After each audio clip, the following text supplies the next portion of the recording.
네, 안녕하십니까. 애널리스트가 말한다. 에세이 구독자 여러분. 저는 교보증권 센장 김영렬입니다. 자, 오늘 7월 8일 개장 전 시황 방송인데요. 자, 눈썰미 있는 분들이라면은 조금 뭔가 느끼셨을 것도 같습니다. 제 복장이 어제와 똑같죠. 제가 뭐 집에 안 들어간 거는 아니고요. 제가 오늘 아침에는 기관 세미나 일정이 잡혀 있어서 조금은 어렵게 지금 녹화 방송이 진행되고 있습니다. 그리고 어저께 제가 퀄리티 주식에 대한 부분을 가지고 여러분들에게 말씀을 드렸었기 때문에 저희 교보증권 리서치에 미드 스몰캡 팀이 따로 있습니다. 이 미드 스몰캡 팀에서 다루고 있는 산업 보고서와 기업 리포트 등을 조금은 소개해드리는 그런 시간을 가져가려 하고 있고요. 저는 아무래도 시장 전략이다 보니까 시장에 대한 의견, 투자 전략, 사자, 팔자 정도에 대한 의견, 업종 셀렉션 정도에 대한 부분들을 많이 말씀을 드리고는 있는데 개별 기업에 대한 소개 시간은 조금은 적었었던 측면 등이 있죠. 저보다 기업에 대한 전문성을 더 많이 가지고 있는 애널리스트의 보고서를 소개해 드리는 것만으로도 여러분들에겐 도움이 될 것 같습니다. 자, 그래서 오늘 말씀드릴 자료는 KMRI 플렉스, 저희 미드 스몰캡 자료인데요. MRI라고는 해서 잘 아시죠? MRI는 뼛속까지 보이는 의료 장비지 않습니까? 근데 여기서 말하는 MRI는 미드 스몰캡 리서치 인사이트에 대한 줄임말로 MRI를 쓰고 있고요. 자, 여기서 아재 개그 조금 나가면은 그냥 읽어버리면 미리죠. 우리 교보증권 리서치에서 나오는 자료를 조금 미리 앞으로 기업 가치에 대한 변화를 미리 알아보시라라는 어떤 그런 의미도 담겨져 있습니다. 아재 개그였습니다. 자, 그러면 지난달에 이제 나갔었던 자료입니다. 우선 가장 최근에 나갔었던 자료인데 바이오 연료 산업에 대한 분석, 그리고 최근에 탐방 다녀왔었던 기업들에 대한 것들 쭉 나열을 해둔 내용이고, 이런 종목들은 관심 리스트에 두셨다가 내가 원하는 가격대, 그리고 원하는 타이밍과 그리고 기대했던 이벤트 이슈, 이런 것들과 조금 매칭을 시켜 나간다라면은 투자자분들 스스로 타이밍을 맞춰 나갈 수 있지 않을까라는 생각이 들어요. 그래서 그런 내용들 참고하시면서 이제 그러면 본격적으로 KMRI 플렉스 내용 소개해 드리도록 하겠습니다. 자, 이달에 저희 미드 스몰캡 팀에서 분석한 산업 분석 내용은 바로 바이오 연료입니다. 자, 바이오 연료가 갑자기 뜬금없이 등장할 리는 없겠죠.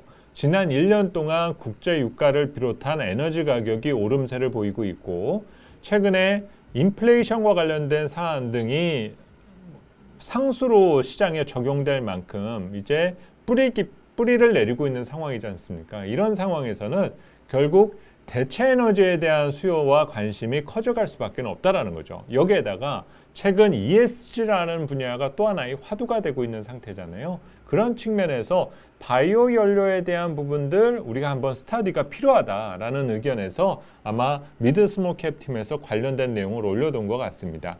자, 바이오 연료가 지금 등장한 게 아니에요. 10년 전에도 등장을 했었습니다. 10년 전에 국제 유가가 고공행진을 하게 될 때 그에 대한 대안으로 바이오 연료에 대한 관심이 커졌었죠. 그래서 무슨 일까지 벌어졌었냐면은 전 세계의 옥수수 씨가 말라가는 일까지 벌어졌었습니다. 옥수수 가격이 폭등하는 현상이 나타났었던 거예요. 왜 그런 일이 벌어지느냐? 옥수수에서 바이오 연료를 뽑을 수가 있으니까.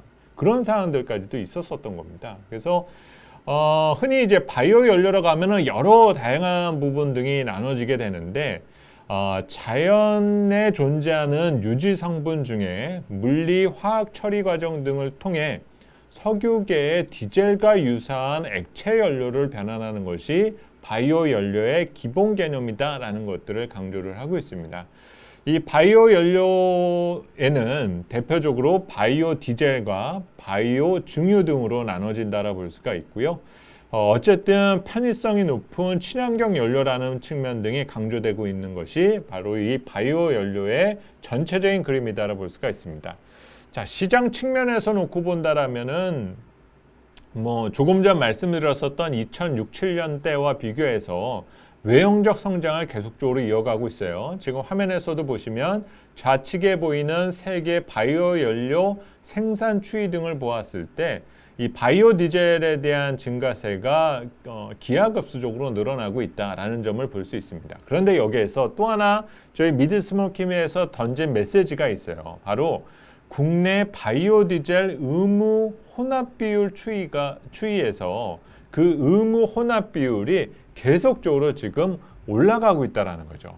특히 이 바이오 디젤에 대한 혼합 비율이 올해 하반기부터는 기존 3.0%에서 3.5%로 증가된다. 그리고 앞으로도 0.5%씩 이것이 늘어나 2030년도부터는 혼합 비율이 5%대까지 증가될 것이다라는 겁니다. 그래서 우리가 친환경 연료를 계속적으로 쓰는 데 있어 최근에 이런 변화된 여러 환경적 이슈 등이 이 시장에 영향을 주고 있다라는 것들로 내용을 전해 놓고 있는 부분입니다. 그리고 바이오 증유는 저도 개인적으로 조금 공부가 덜 됐었던 부분인데요.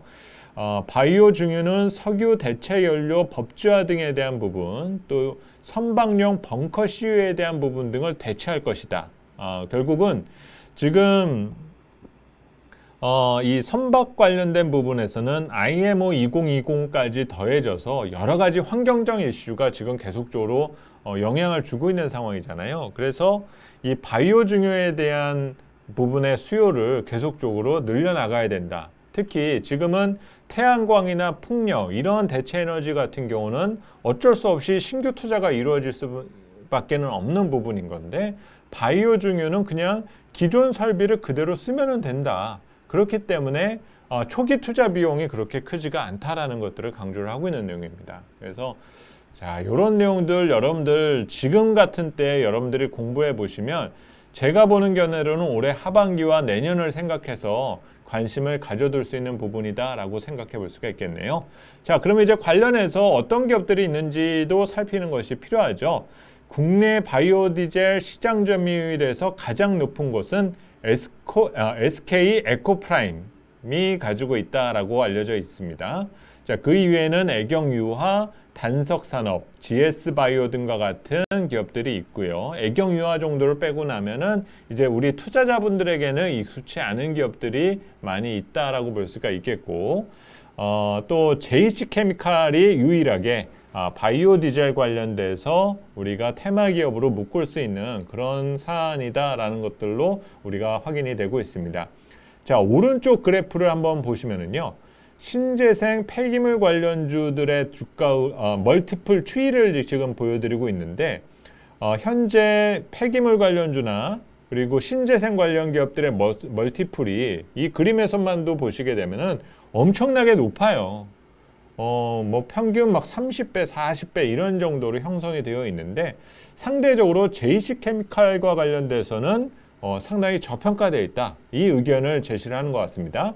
최근에 이 JC케미칼 관련돼서는 기업 리포트가 한번 나간 것으로 저는 기억을 하고 있기 때문에 관련 자료 한번 여러분들이 검토해 보시면 그것도 도움이 되시지 않을까 생각이 듭니다. 자, 플렉스 종목이라고 해서 최근에 탐방 다녀온 것들 그리고 조금 흥미가 가는 기업들 이런 리스트업이 되어 있는 것들이 있어요. 저희 미드스몰캡 담당하는 김한경 연구원이 코나아이에 대해서 언급을 했습니다. 지역화폐 사업 1인자인 코나아이에 대한 관심 필요하다라는 것들을 얘기하고 있는데요. 자, 스마트 카드 관련 솔루션, 지역화폐 결제 플랫폼을 제공하고 있는 기업인 것 같습니다.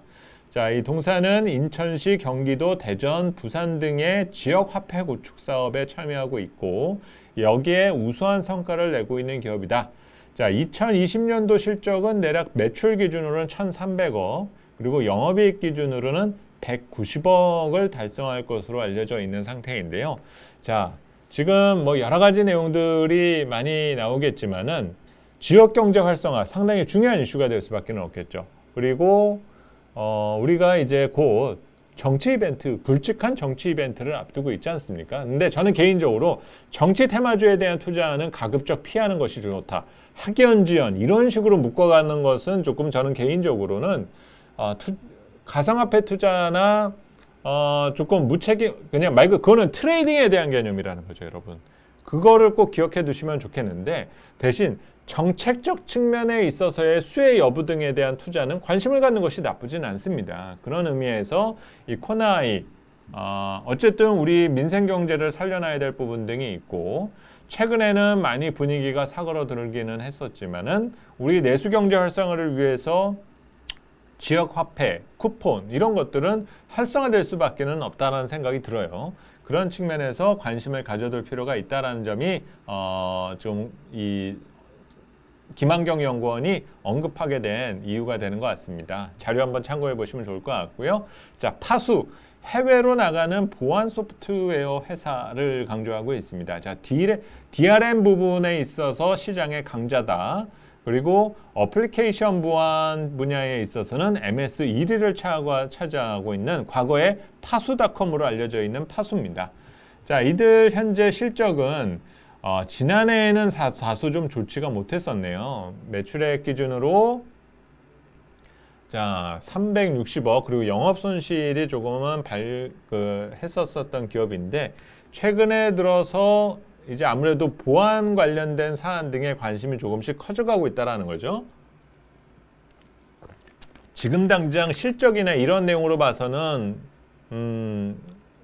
투자 매력이나 투자자들의 관심은 못 끌고 있는 사안인데 여러분들이 이 사안에서 제가 한번 말씀드릴 필요는 있어요. 파수가 무조건 좋다라고 말씀을 드리는 거가 아니라 보안 소프트웨어 관련된 분야에 대한 투자 매력이 있느냐 없느냐 또 이들에 있어서 가장 핫한 이슈가 될 때가 언제이겠느냐 이런 것들이 가장 중요하다라는 거죠.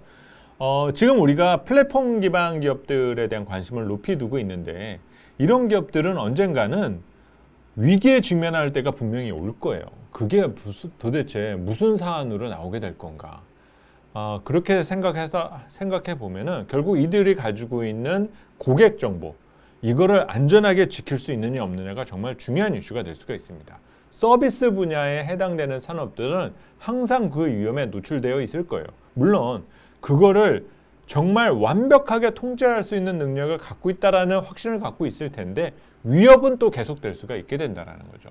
우리가 뭐 의료 서비스 관련된 회사들, 제약 사업들을 보게 되면 안전성 문제가 등장을 하게 됐을 때 그 기업이 휘청이게 되는 일들을 건드리게 되는 거잖아요. 그래서 우리가 지금 이렇게 플랫폼 기반한 기업에 대한 의존도, 이런 소프트웨어 분야에 해당되는 의존도가 커지면 커질수록 이 해당되는 기업에 대한 여러 보안 문제에 대해서 안전성이 있는지 이거를 우리가 꼭 한번 곱씹어 봐야 될 부분 등이 있습니다.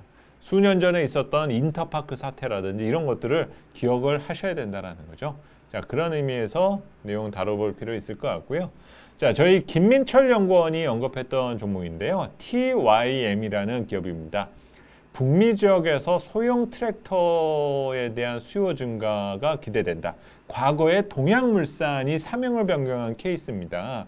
물론 이런 기업들이 엄청나게 실적 신장이나 성장성이 있다라 볼 수만은 없을 텐데 올해는 매출이 늘어나는 상황을 보이고 있고 특히 북미향 수출이 크게 늘어나고 있다.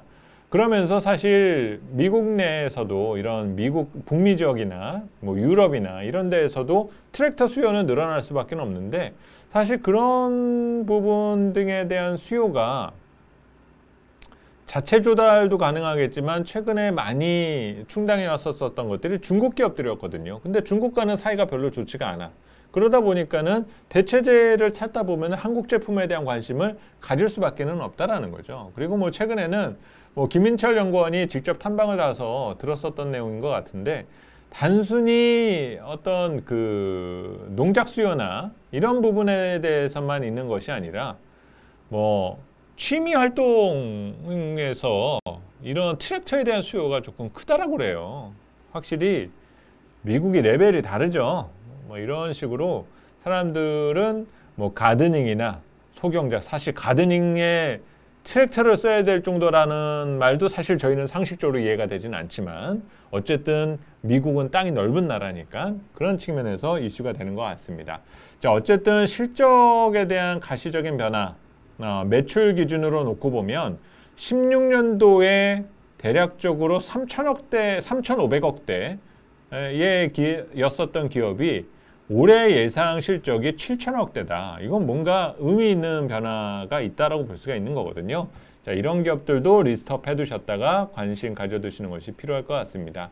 자, 그 이외에 탐방노트는 간단하게만 말씀드릴게요. 저희가 레이라든가 비상교육 정도 저희가 탐방을 다녀와서 코멘트 되어 있었던 내용들이 있습니다. 이런 것들도 쭉 한번 자료 보시면 좋을 것 같아요. 어저께 제가 퀄러티 주식이라는 부분 말씀을 드렸죠. 물론 지금 말씀드렸었던 종목들 중에서는 저희만 분석하는 것들도 분명히 있어요. 이런 것들은 100% 믿으셔는 안 된다는 겁니다. 다른 하우스에 있는 것들 여러분들이 교차해서 보시면서 이렇게 뭔가 여러 애널리스트가 달라붙어서 나오는 보고서는 사골치기가 어려워요. 이런 그 종목들에 대해서는 내가 조금은 큰 돈을 맡겨놔도 손실의 위험을 최대한 줄일 수가 있게 된다는 거죠. 그리고 또 하나 중요한 부분 중에 하나가 이렇게 3명 이상 애널리스트가 분석을 하면서 보고서는 적어도 분기에 한 번 정도 나와야 돼요. 만약에 분기에 한 번도 안 나오는 기업이다라고 한다면은 뭐 이거는 연말에 막년에나 아니면 식사 한번 먹고 미안해서 한번 자료를 써준 건지 아니면 정말 이 기업이 좋아가지고 기업 애널리스트가 써주고 있는 건지 구분이 안 되지 않습니까? 정말 좋은 기업들이라면 최소 분기에 한 번 이상은 리포팅 되는 경우들이 많을 겁니다. 그렇지 않은 기업은 뭔가 관심에서 멀어져 가네. 우리가 그런 노래도 있지 않습니까? 그래서 안 보면 멀어지는 거고 멀어지면 뭔가 시장에서는 잊혀지게 될 가능성이 그만큼 커진다라는 건데 여러분들이 정말 투자를 한 기업들이라면 그런 것들은 여러분들이 스스로 추적 조사를 하셔야 된다는 거예요. 그래서 그런 사안들을 여러분들이 점검하시는 것이 바로 퀄러티 투자의 제1원칙이 될 수가 있게 된다는 점입니다. 자, 그래서 오늘은 여러분들에게 저희 미드 스몰캡 자료 KMRI라고 여러분들에게 제공이 되고 있고 최소한 한 달에 한 번 이상은 저희가 이 자료들이 나가고 있습니다. 그래서 제가 말씀드리는 여러 시장 전략적인 측면 이런 내용들과 맞물려서 저희 애널리스트들 사이에서 이렇게 좀 신선한 종목들도 많이 제공해 드리고 있다는 점들 기억해 두시면서 여러분들 투자에 많은 도움이 됐으면 좋을 것 같습니다. 자, 저는 오늘 이 정도로 7월 8일 애널리스트가 말한다 방송 내용 마무리 짓도록 하겠고요. 저는 내일 여러분들 직접 찾아뵙고 한 주를 마무리 짓는 대응 전략 점검해 보도록 하겠습니다. 이상 마치도록 하겠습니다. 감사합니다.